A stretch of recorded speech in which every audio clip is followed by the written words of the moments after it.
The wind in Flagstaff was unrelenting, cold and scratching. It screamed through the eaves, rattled the gutters, and cut through the silence that permeated Kody Brown's almost vacant home. It swept against the windows like some sort of living thing. This home no longer felt like a home. The kids had departed, the wives had abandoned it, and so had the laughter, the footsteps, the energy and the heat that had once warmed the kitchen. It had all disappeared. Now, his desperate walking was punctuated only by the groans of the wooden floors and the constant wind beyond. He hadn't shaved in days. His authoritative face, the one that viewers had come to recognize from national television, appeared frayed, his features gaunt. His eyes were empty. Kody was no longer a man in charge. He appeared haunted, burdened by decisions that had finally caught up with him. No producers, no makeup crew, no scripted storyline to cushion the blows. On the counter, a precarious pile of unopened envelopes slanted precariously. Final notices, threatening letters, overdue bills. He looked at them, but didn't read. He already knew what they contained. The same every day. Demand for payment, foreclosure notices, default warnings. Hello, everybody. Welcome back to Reality Recap. Don't forget to give this video a thumbs up. Coyote Pass remained empty and unruffled, all that it had taken from him notwithstanding. The glorious dream of constructing a single house or several mini-houses for each of his brides had never crossed his mind beyond the realm of fantasy. TLC was downsizing. The ratings had fallen. The sponsors had retreated. And Kody, he was boxed in. Robin was on edge. IRS notices were arriving almost daily now. Christine and Janelle were severing legal and financial connections entirely. And Kody, as always, when he felt trapped, started plotting. He sat down with his phone at the kitchen table, now worn and battered from years of family dinners. While scrolling through his contacts, his eyes paused on Meri's name. The old profile photo still lingered, fuzzy, distant, her eyes staring off. They hadn't spoken in months. Her number had changed. She'd blocked him. Every path he tried to reach her had been shut off. Nevertheless, Kody managed to do it. He'd already sent her 3 letters, each increasingly desperate. The first was a breezy offer of assistance. The second was a plea for solidarity. The third? Outright transactional. I need assistance. We're still connected. You still own part of the land. If we work together, we can rebuild something. I just need a little support, even temporarily. This can be fixed. I know it. There had been no response. Until that morning. The wind still howled through the house when a heavy, formal envelope came by, certified mail. Her script was unmistakable. Kody's heart leaped, not with love, but with the hope that perhaps she was softening. Perhaps, after reading his words and recalling the children, the years, the loyalty, and the brand they created together, Meri had made room for forgiveness. But there, on the inside of the envelope, was a cease and desist letter. From her attorney. Plain. Final. Enforceable. Kody clutched it like it was poison, like it was alien. His face cycled through disbelief, then rage, and ended up at something else. Fear. Not only fear of her silence, but of what that silence meant. Meri wasn't returning. Not now. Not ever. 300 miles to the north, in the quaint little town of Parowan, Utah, Meri Brown flung open Lizzie's Heritage Inn windows and let the cool spring air pour in. Her bed and breakfast was a proud presence under the sunny sky, a reflection of all that she had been able to regain. The creak of aged wood mingled with the aromas of baked bread, wildflowers, and lemon disinfectant. In the mirror, Meri wrapped a pale green scarf around her neck, allowing its fringes to flutter in the air. Her phone vibrated once, a message from her security system. She didn't even look at it. She was afraid of nothing. This place was no longer simply a sanctuary. It was her evidence. She had transformed. Gone was the woman who had once begged for scraps of love from a man who employed silence as punishment and distance as control. Gone was the version of herself who had swallowed her voice in order to keep up appearances, who had once rationalized her isolation to the world on national television. That Meri was gone. That broken Meri version was now 6 feet under months of rediscovery, dozens of therapy sessions, and lines of healing journal pages. Instead, there stood a woman, reborn. With a coffee mug in her hand, she descended downstairs and onto the porch. Morning light glistened across the distant mountains. She took a deep breath of stillness. Then, with a serious expression, her assistant exited, waving a letter Kody had written a few days before. "It arrived," she whispered. Meri accepted it silently. Her hands didn't shake. In it was a foreclosure notice on the Flagstaff property. Written on the back in Kody's panicky hand were the words, "Help me. Your name is still on the land. We have to move now. I can't wait any longer." Something within her shattered wide apart, not chaotically, but with pointed, irrefutable clarity. It hit her like lightning. Kody hadn't changed. He didn't miss her. He missed what she could provide for him, her name, her bankroll, her reputation. Again, he thought she'd come in and salvage the mess he'd made. He was incorrect. Again. That evening, Meri went live on Instagram. Her tone was steady, measured, calm, unfazed. Her message was blunt. She didn't have to mention names. Her following already knew. For more than a decade, they'd observed her path. They'd witnessed the fake smiles, the silent crying, the confessionals where her eyes spoke for her. But now? They noticed something different. Clarity. She talked of manipulation disguised as protection, betrayal camouflaged as love, of a man who noticed her only when she possessed something he desired. And then she uttered the single line that vibrated like a drumbeat. "I am not a fallback option. I'm not your lifeline. I'm not coming back." Miles away, Robin sat on the edge of her bed, the soft, beige comforter behind her, crumpled and neglected. Her eyes were tired, the bags beneath them harder to conceal. The corners of her makeup, normally pristine, were smeared. Her home, once a showroom of perfection, candles always burning, lavender-scented air wafting through, smiling family portraits on display, had changed. That was before the producers ceased to call, before the filming crew vanished, before the funds ran out. The house was now like a crypt, silent, dense, musty. Gone was the laughter. Gone was the life. The walls hummed with the gravity of doubt, and no aroma oil could cover it up.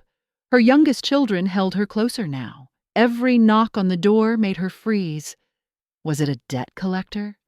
Another court notice? One of the older children still looking for answers she no longer had? On the coffee table, her phone still showed the replay of Meri's Instagram Live. She had already watched it 3 times. One line stuck in her chest like a dagger. "I am not a fallback option." Robin couldn't shake it, because she knew deep down this wasn't merely Meri finding her freedom. This was Kody's undoing, and in turn, hers. She had been the holdout, the last to release the fantasy, the last to continue believing Kody's assurances that it would all work out in the end, that they'd develop Coyote Pass, that the show would go on forever, that even after Christine, Janelle, and Meri were gone, the family could remain in one piece. But Kody hadn't fought for any of them. His pride, his arrogance, his failure to ever really listen, those were the things that pushed everyone away, or worse, drove them out. And now, Robin was all that was left. But even she was beginning to choke under his burden. After years of high 6-figure paychecks, she had accessed their joint bank account last week. only to discover less than $2,000 remaining. The cash was gone. Much of it had been invested in failed enterprises, unpaid taxes on the land, legal fees, and Kody's desperate efforts to maintain a lifestyle that had long since vanished. He'd hired an Arizona real estate miracle worker. He'd invested $10,000 in a private detective. Another $15,000 had been spent on an image consultant who promised he could remake Kody as a motivational speaker. None of it had returned a single dollar. When the final bank statement showed a bounced check to the landscaper and overdraft fees growing by the hour, Robin had finally snapped. That evening, sitting beside him on the couch, her hands trembling as they gripped another ominous envelope, she whispered, "Kody, we're not okay. We're not even close." Her eyes had not even glanced at Kody once. All he could do was mutter, "Meri's just being stubborn. She'll change her mind. She always does." Robin's jaw tightened, and when she finally spoke, her tone was more biting than he'd ever heard. "No, she won't. You pushed her too far. You pushed all of us too far. That's when Kody lost his temper, scared and frantic, not angry, but striking out like a man seeing his life fall apart. So now I'm the villain? You're the one who told me to drop Janelle. You didn't want to be used anymore either." But Janelle didn't burst into flames. When she learned about Kody's next frantic gesture, first through a deluge of messages from her children, and then a phone call from Meri, she didn't sob. She didn't curse. Instead, she made herself a cup of coffee, opened her computer, and began gathering up all the papers she'd left behind. Joint property, Coyote Pass, it all. She renamed one of the folders on her desktop, Final Strike. Inside, she started making the case, not only for herself, but for everyone Kody had left behind. Property records, court documents, receipts, emails, screenshots. It was all there. Evidence of what actually occurred. Evidence of how everything had disintegrated. Then she made one final call to a reporter, someone she knew. Someone who had written on the family previously and knew the story without having to hear all the details. "It's time people knew how this really ended," she told them. Christine hadn't been the only one to leave. There hadn't just been disagreements with TLC.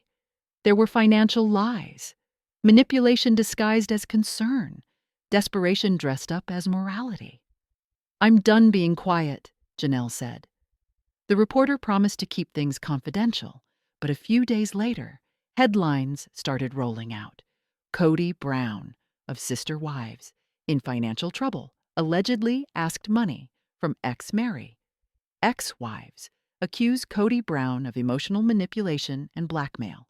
Coyote Pass faces foreclosure amid deepening Brown family breakdown. Kody attempted to deny it all. He made meandering videos on social media, blaming Meri, the media, Janelle's children. He even threatened lawsuits. But it was too late. The truth was out, and it wasn't going back in. Parowan, Utah, morning sunshine danced through the trees about Lizzie's Heritage Inn in a gentle, golden haze. Meri stood at the window with a cup of coffee, sipping it while observing the light cascade through lace curtains. It was quiet, the type of morning she had imagined when she had been dreaming of this time back in Flagstaff. The madness, the anguish, the sense of always coming last. She was picking herself now. Her phone beeped. Messages from her Instagram Live last night continued to roll in. More than 2 million views. Media outlets were reporting it. Influencers were dissecting every word.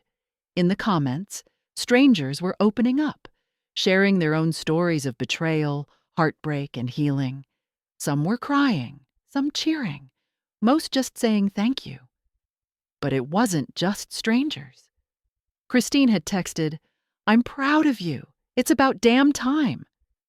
Janelle followed with, "He's unraveling. Be ready. Even Maddie, Janelle's daughter, who had long kept her distance, sent a direct message. You did good. But there was one name missing, Kody. He hadn't called. He hadn't messaged. Robin, however, had. She'd sent a voice memo. 2 minutes, shaky, hesitant. Fears run through every hesitation. Meri didn't even flinch.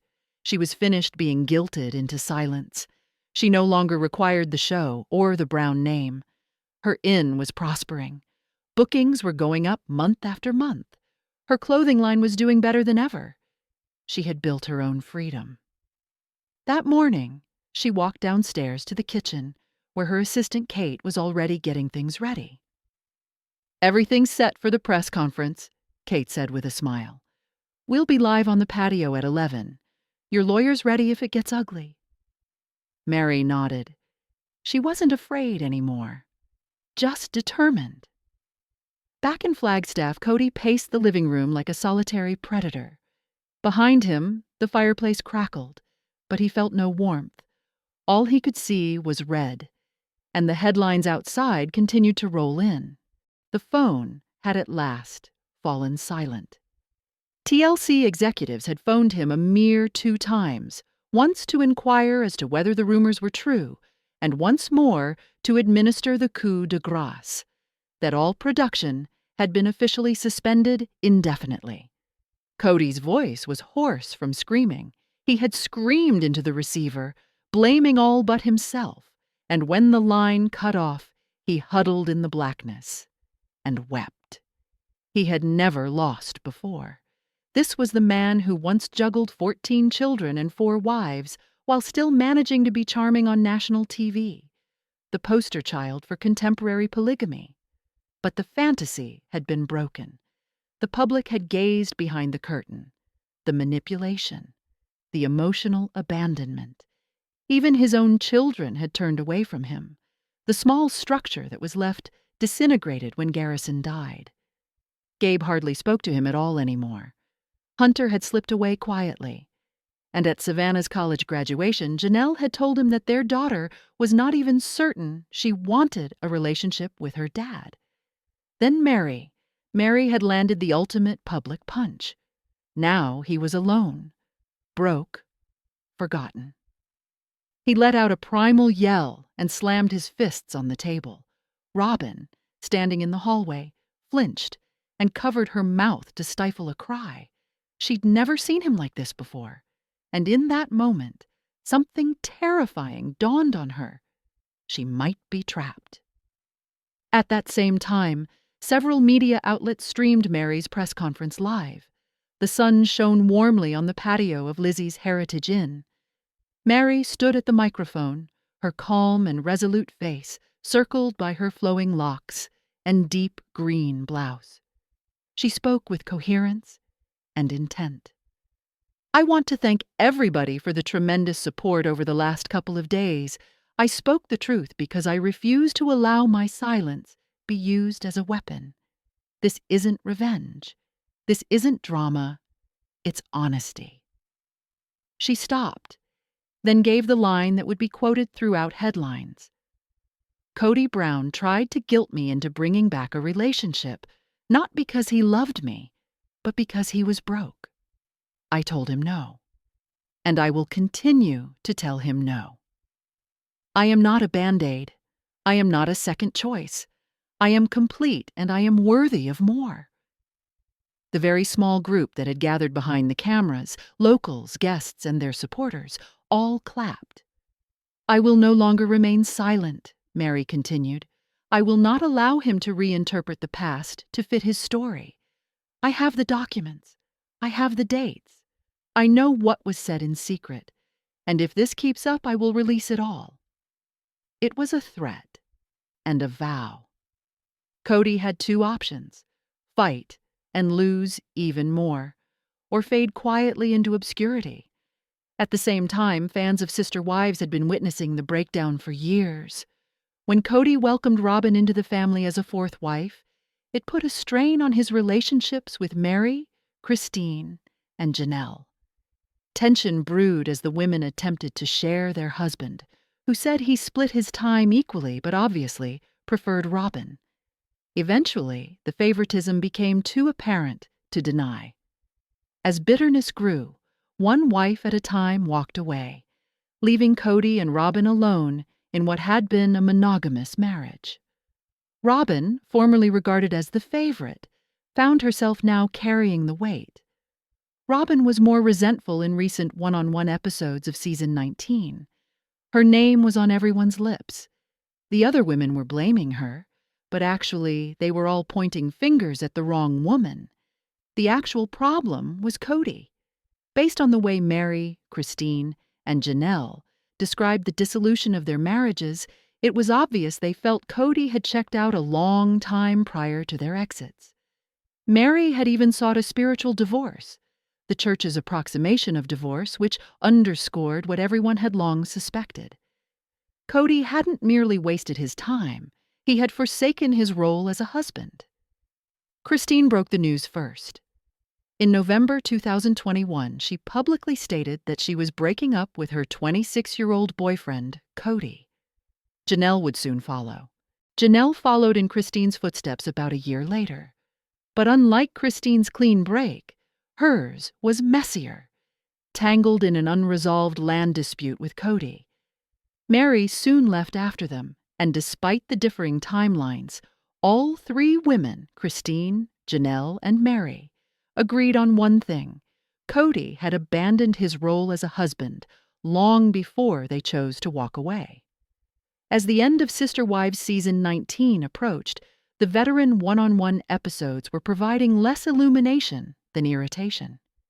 These sit-downs, traditionally employed to provide an added layer of depth or background information on scenes from the season, had instead become a cause of outrage. Fans had had enough of Kody and Robin evading responsibility. Kody especially was widely criticized. His consistent refusal to mend strained relationships with the offspring of his first three wives told a straightforward story. He wasn't merely shirking his duty, he was rewriting history. Robin also found herself under fire. During the first two singles one-on-one specials, she dodged repeated questions by host Sukanya Krishnan. Yet, it was one sassy line that got everyone's attention. When asked to comment on Janelle's infamous description of her as the sacred cow who hogged Kody's attention, Robin shot back, "Moo," and then laughed and shrugged, "I don't know." When asked again, she waved it off with, "In any case, I don't give a damn." Whether Janelle intended the word as a personal insult or not, the cut was unmistakable. She was pointing out the obvious. Kody always put Robin first, and even when she'd clearly stated that she no longer enjoyed spending time around Kody and Robin, the underlying problem wasn't about competition. It was about misplaced blame. For years, the sister wives had been trained to glance sideways at one another, rather than up at the individual ultimately accountable. It was Kody's responsibility, according to their religion, to keep in touch with every wife and to fix things when they got broken. But his decision to prioritize Robin created the rift. His failure to realize that life is real is why he's stuck, and why the family keeps disintegrating. Meanwhile, Sister Wives watchers at last glimpsed some possibility through the host herself. In the latest one-on-one special, Sukanya Krishnan finally lost her customary restraint and confronted Kody. Years of being berated for giving him a free ride were finally avenged. During one of the tense moments, Kody attempted to hijack the interview, declaring, "I could shut you down if I wanted to." Sukanya did not blink. "No, you can't," she retorted. "Yes, I can," Kody applauded. "Fine," she answered icily. "Or you can just stop acting like a baby and speak like the rest of us." That exchange illuminated Reddit and social media. Viewers were delighted to see the host at last call out Kody. One wrote, "I'm so proud of Suki for saying that." Another wrote, "He's getting paid to do a job, and he's crossing his arms not doing it." Another commenter posted, "Suki saying he's a baby is priceless." Another person added, "Are we going to stare each other down? Then I'll just stare back at you." It was the fourth year Sukanya had been hosting the one-on-one episodes, and though previous seasons left fans irate with her being too soft, this year she seemed to set boundaries. She called out Robin as well as Kody, and fans took notice. And as for Sukanya's reaction to years of criticism, she was generally silent, but did nod in agreement with what viewers have been saying all along. "My biggest criticism isn't that you don't ask the hard questions, it's that you explain too much to Kody." This time, though, she allowed the silence to do the explaining. All the way back in 2023, a viewer made a comment on Sukanya Krishnan's Instagram. "I wish you would stop guiding his answers and just let him and Robin answer for themselves." That was a criticism that touched on something that had long been felt by fans, that Kody wasn't being held accountable. But now, things had obviously changed. While that was occurring, Janelle Brown has gone through a dramatic change since becoming a member of Sister Wives. Initially, brought into the Brown family based on their mutual belief in plural marriage, she became Kody's second wife in 1993, after Meri. Christine followed soon afterwards, and Robin filled out the set in season 1. Janelle and Kody had 6 kids, and Christine frequently assisted with childcare. This gave Janelle the ability to work outside of the home, a luxury in their polygamous arrangement. But the marriage never ran smoothly. After they relocated to Flagstaff, Arizona, fissures became evident. Tensions rose. Fights became more intense. And worst of all was Kody's increasing disconnection from their children, particularly their boys. By fall of 2022, Janelle had had enough. She knew that Kody could just leave the kids behind, but she couldn't. She prioritized her family and made the painful choice to end the marriage. Since then, Janelle has been living life on her own terms. She moved cross-country to North Carolina and started a farm business. With her kids and grandkids close by, she's finally at peace. More than that, she's thriving.